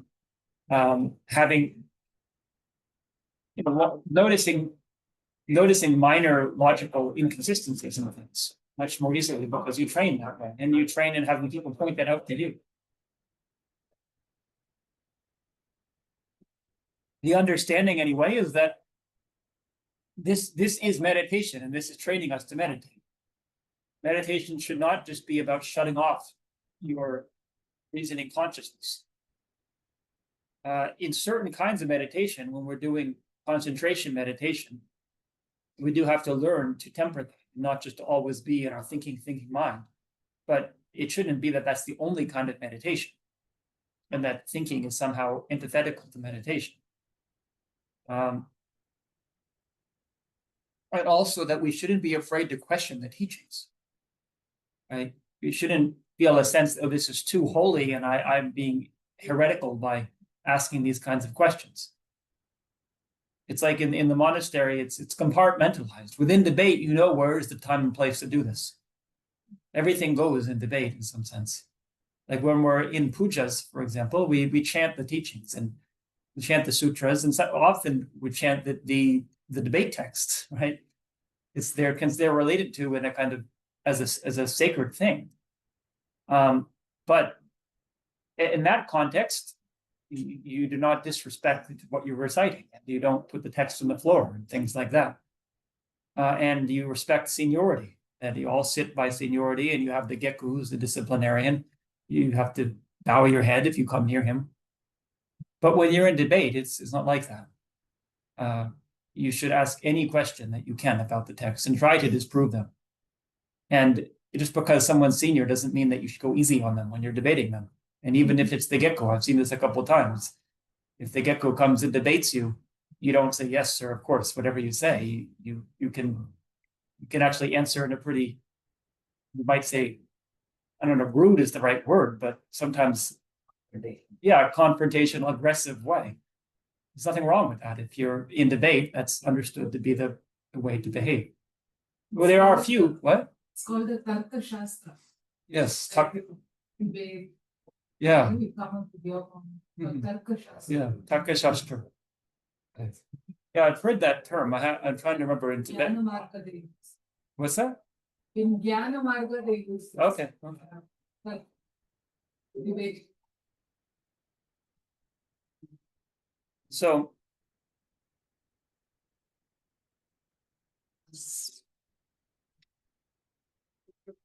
I think it's essential, really, because it's impossible to really understand the teachings if we're not willing to question them. We'll never really believe it. It'll always be that we're afraid to ask that kind of question. We might have that doubt lingering, but we're afraid to express it because we don't want to be offensive. And also that we might have a very, very coarse, wrong view about things. And in social context, it's really inappropriate to say that to somebody. To just point out to somebody, no, you just contradicted yourself. What you're saying is incoherent, right? And we don't do that in the monastery usually. We don't do it outside of debate. But in debate, you should do that.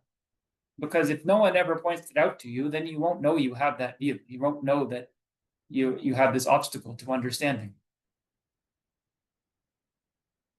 So people don't feel enmities don't happen, and people don't carry that, don't feel slighted and carry it out into daily life. Well, so certainly you feel slighted, and that's an important part of the process. But it's also part of the mind training that you don't carry that out of debate. And for the most part, that doesn't happen. Maybe it does sometimes, right? But it is an important part of our practice. And I do think that I generally see it as functioning well. I don't usually see that. And I've had to practice that a lot myself. I remember when I was a new debater and I was 24 years old when I first came to Sarah. And I had been meditating for some years, and I generally felt I don't get angry very much. But then when I debated, I realized that I didn't notice it at first. It took other people to point out to me, look at how much you get angry when you debate.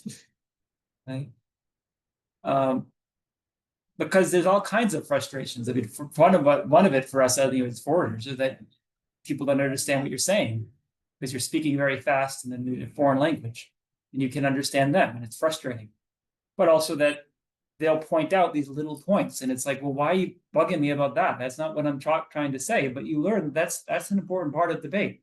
You have to be very precise in what you're saying. If you make any slip in your words, they will immediately get on your case about that.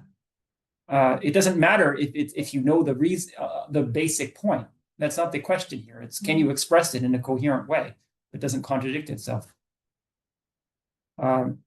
It's very helpful for your learning to think properly about it yourself, and then not because a major obstacle also not just having a wrong view, but then clinging to that view and identifying your sense of ego with that view. So we have to get out of that in debate. We have to learn to be challenged. Like one of the best debaters in our monastery, really probably the best, and most people agree. He sometimes says very, how do you say, very confrontational things to people in debate when they're answering. And he's now a Gache, so he's graduated from the program, and then there are people in the last year of the program who are about to become Gache are supposed to be representing the future generation. And one of them was not answering in a way that he found adequate. Even this was supposed to be the best student in that class. Then he gave a talk to them, basically. Not talk isn't the right word, but basically scolded them and said, we are having faith in the future generations that you're going to continue this tradition that we've cultivated. And it's very discouraging for us when we see that you don't take this seriously enough to prepare for answering properly. Okay? It might seem really rude, but it also was actually quite educational in the long run. Everyone there, because this was in a public setting, had to think about that and think about how hard people have worked in the past to build this tradition. And if we lose it even for one generation, it's very much lost. It's like I heard recently somebody was saying, after some of you might know the yoga teacher in Mysore, Sarat Joyce, who passed away last year, is saying that a lot of the very advanced practices are lost now because he was the only one who did them. There's no way to really retrieve that, unless, I mean, the understanding anywhere in their tradition is that he learned from his teacher, who learned from Krishnamacharya, who learned it from divine intervention. Otherwise, there's no human teacher to teach it. It's a similar thing here, that this has been taken down from Tsongkhapa, essentially, and understood to have taken it from the Buddha, but through divine intervention. There was a gap there. And if that gets lost, then it can't just be recovered. If there's nobody who can debate at that level, it's very hard for anybody to reach that level again. So we have a very big responsibility to work very hard, not just because otherwise we can be complacent. This is good enough. But if you see somebody who's that much better, you realize that what we think is really good understanding is actually fairly rudimentary. So that is a skillful way of using it.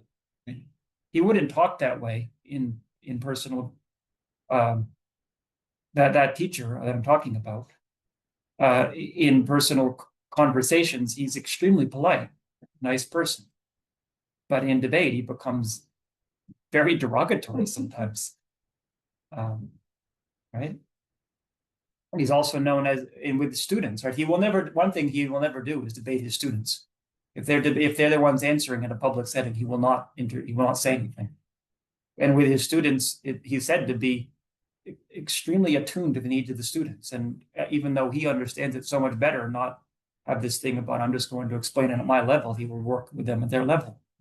So there are people who do that, but at the same time, rather than being afraid to show your ability, if he never demonstrated his superior understanding, we would never know. So they have to show that in public. Do they teach debate in the Tibetan schools as well? The Tibetan schools, no. But there are now programs that school children from the local Tibetan communities, or even some of them from abroad, they come to Sarah, and probably the other monasteries too, I don't know, but at Sarah I know. They come for maybe a month or so and they learn. Mm-hmm. And now there's this debate school for foreigners also that I mentioned. Yeah, that's a good point actually to bring it back, because I'm talking a lot about our tradition in debate, but it's like, how is this relevant to people who aren't part of that? Not everyone is going to go and join the monastery. So I think for one thing, it's the attitude. It's this way of approaching the teachings. But it's also that how do we cultivate that? And thinking about that as a possibility.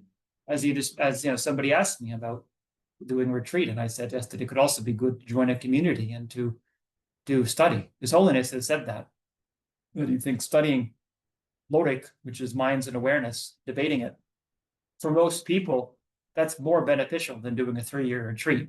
And a lot of people, especially in Western countries, they kind of measure that as if you're a young practitioner, if you want to do a 3-year retreat, that's really when you become a great practitioner. And we have that too in our tradition. People do that, but it's understood at the beginning levels, it's really important to train the mind in understanding these things, understanding your mind through conceptual reasoning. So that is available. I think it will take a long time before, it's as I said, it took 700 years in Tibet to develop this system. We know that this is a successful method of contemplation and absorption, assimilation of the teaching happens through this. Then it should be applied in all forms of study. Yeah, it can be applied in all ways. So even if we can't spend 20 years, which most people can't, doing this full time, at least train it a little bit. Even then, when you study, you'll have that resource, that tool of being able to use It that. develops your rational thinking. Yeah. And that can be used Common design students to have like debates like these where you understand that the end goal is to get the best design out and keep iterating on what is the concept. But it's so it's very common to actually sit with your faculties and your students and debate even existing concepts and get to. Is it debate or is it brainstorming? You could say it's brainstorming as well, but there is a lot of debate where people will come and saying, especially like if you're debating with international students, saying that this happens in my country, and this is maybe a biased perspective. So it's actually, and in that moment, it's not like this person's a faculty, this person's a senior, this one is a junior. There's a matter. Yeah, and it's there certainly in the scientific community these days. It always has been. This idea of peer review. This is what keeps things rigorous. And you have, as a young scientist, it's not just about learning science. You have to establish your position in the community, right? So it's not a bad thing necessarily. It forces people to. It uses that sense, that wish to be somebody in the world, in a positive way. It forces people to. They would make a lot. They make a lot more effort, and I'd certainly find that myself. I study a lot more, stronger. I put a lot more effort into my study because I know I have to answer in front of other people. If I didn't have that, I could be pretty lax about it because nobody's going to ask me this kind of question. I don't have to know what to say.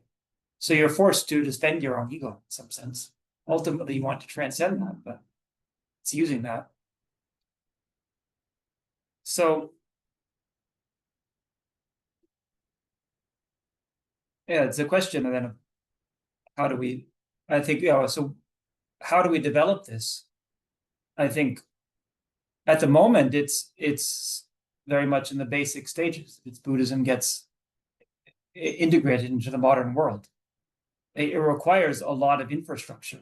As I said, we're in Tibet and they have this whole system. They have the whole language, and they have, you can't just bring it out from scratch. You have to have a whole supportive environment where this can unfold. But there are opportunities. As I said, in our monastery, there's 1 month lay people can come and train and debate in English. And in Dharamsala, it's available, though I think in Tibet mainly, you have to learn Tibetan at the moment. But it's possible to do it for some period of time. You don't have to spend your whole life doing that.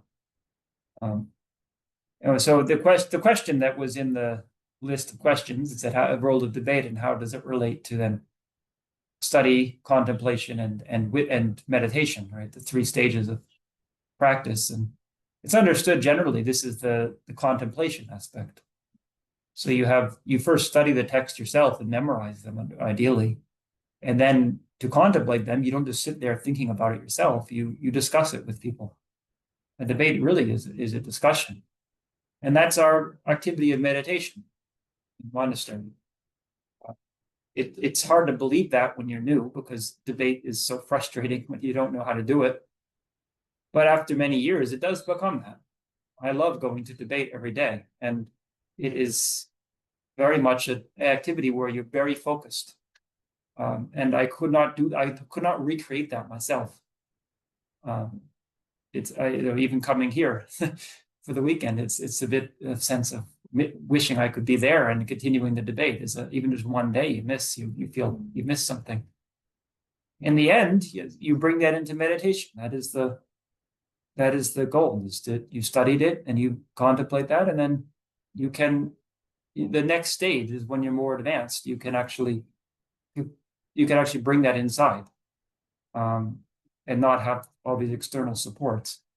And you might not, and when you're meditating in the end, maybe you don't have to have all of this elaboration about word games and all of these kinds of things, but your mind is much sharper, and you're able to recognize self-delusion more ideally, more readily, which is a very big obstacle in meditation. It's very easy to deceive ourselves.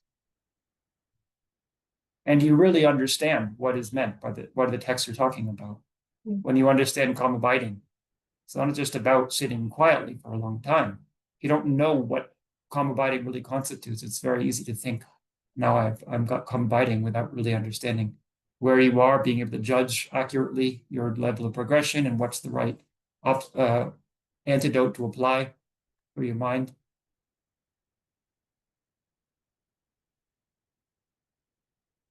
So we have about 10 minutes if there's any questions. And please.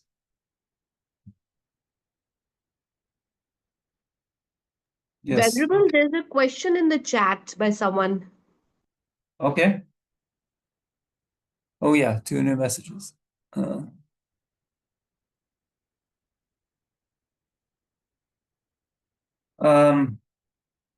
How do we cultivate that critical and skeptical attitude and the skills without joining a monastery where we don't have an interlocutor?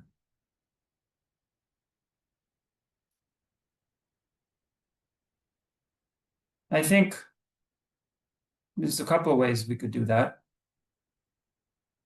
One is just simply adopting that attitude, not being afraid of having that attitude, not thinking it's against the path, or as I said, it's heretical or something like that. Now, we have to know how to do it in the proper way. As I said, in the monastery, we're still very respectful. You don't just become kind of, how do you say, a person who just dismisses others and doesn't respect seniority and things like that. We don't become kind of rude in our attitude. But that way of thinking in a compassionate way is very important and is allowed.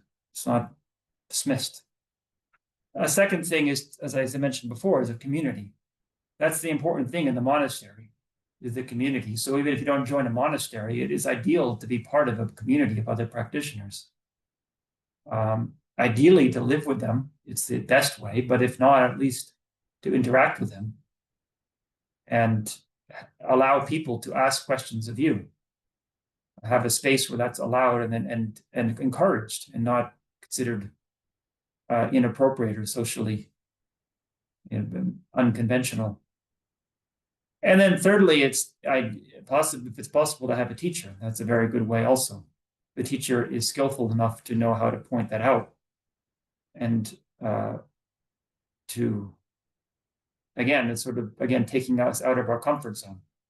That's part of the process, is to be able to, because as I said before, comfort isn't just about physical comfort, it's about the comfort of our belief system. And we need somebody to highlight that and help start to take us out of that.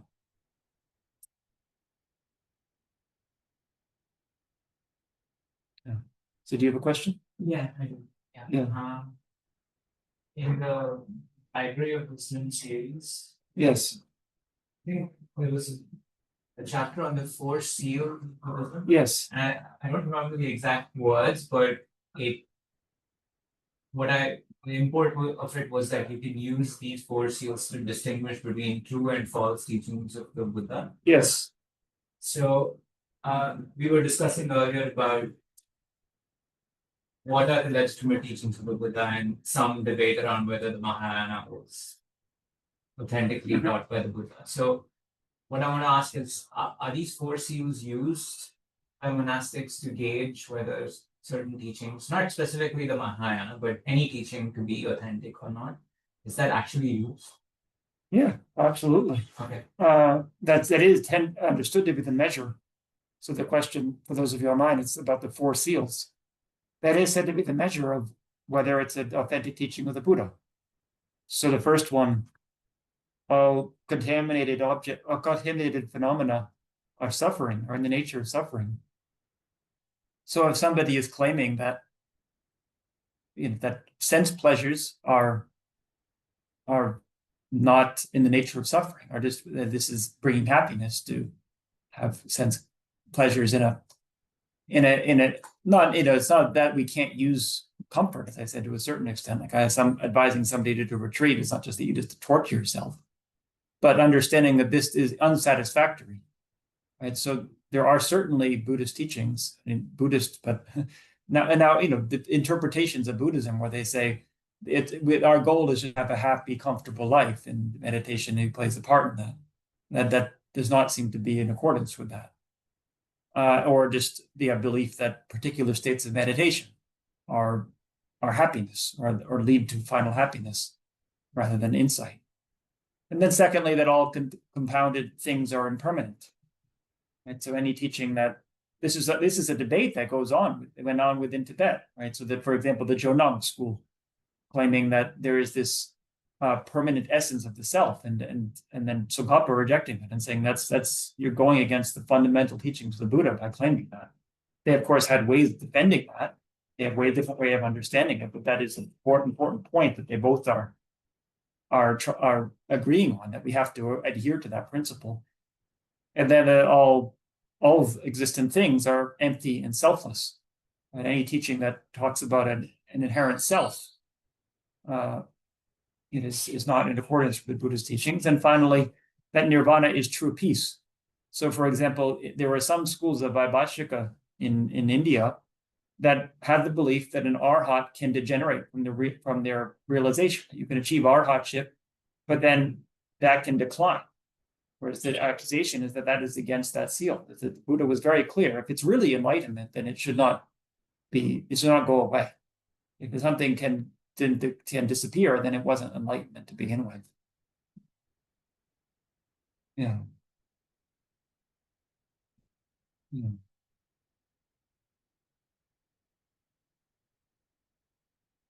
So maybe one more question, if anybody has.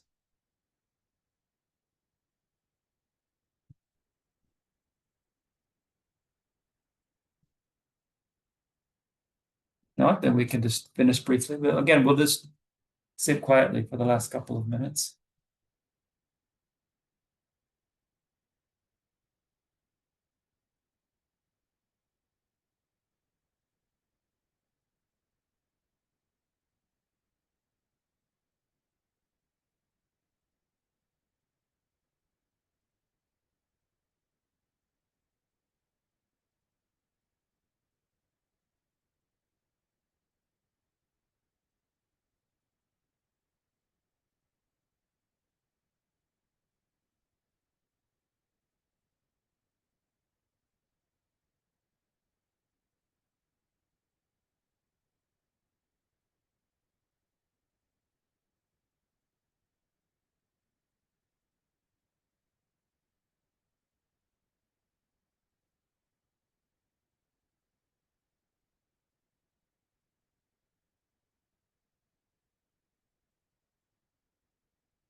Okay.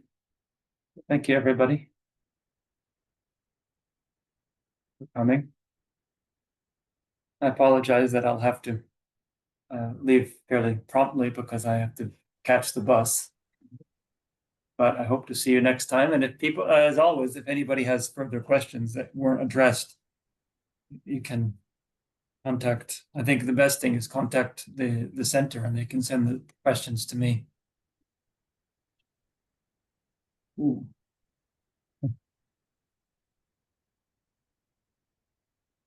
Thank you so much, Rani. It's like the bugs got into the birds. Enjoy that.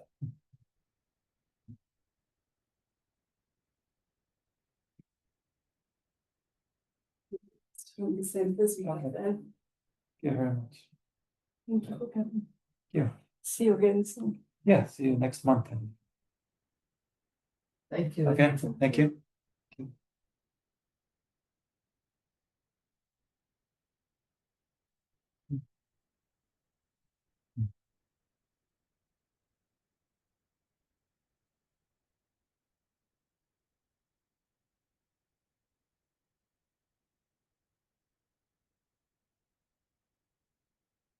We get a taxi for the metro highway. Yeah, I think take this thing. Thank you everyone for joining. Have a nice weekend. Thank you. Bye bye. Bye.